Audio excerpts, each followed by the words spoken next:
અને હવે જે વાત કહું છું ને એ તો બહુ દુઃખની વાત છે.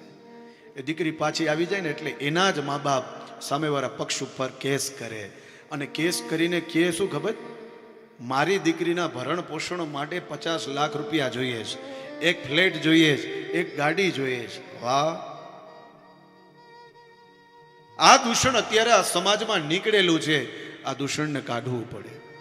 હવે વાત મારે એ કેવી છે, આ તો ઠીક છે, આ તો તમે બધા સમજો છો. જો દીકરી ના છૂટાછેડા થતા હોય તો એ સામેવાળા વ્યક્તિ કંટાળી ગયા હોય તો બિચારા ગમે ત્યાંથી વ્યાજના રૂપિયા લઈને પણ એને 5, 7, 10, 15, 20 લાખ રૂપિયા આપી દે કે ભાઈ છૂટે, આપણો દીકરો તો સુખી થશે, એ છૂટે. એ એને આપી દીધા. અને એની વ્યવસ્થા સરકારે કરી છે આ સમાજમાં કે દીકરી દુઃખી થાય, છૂટાછેડા થાય તો એને ભરણ પોષણના પૈસા આપવામાં આવશે.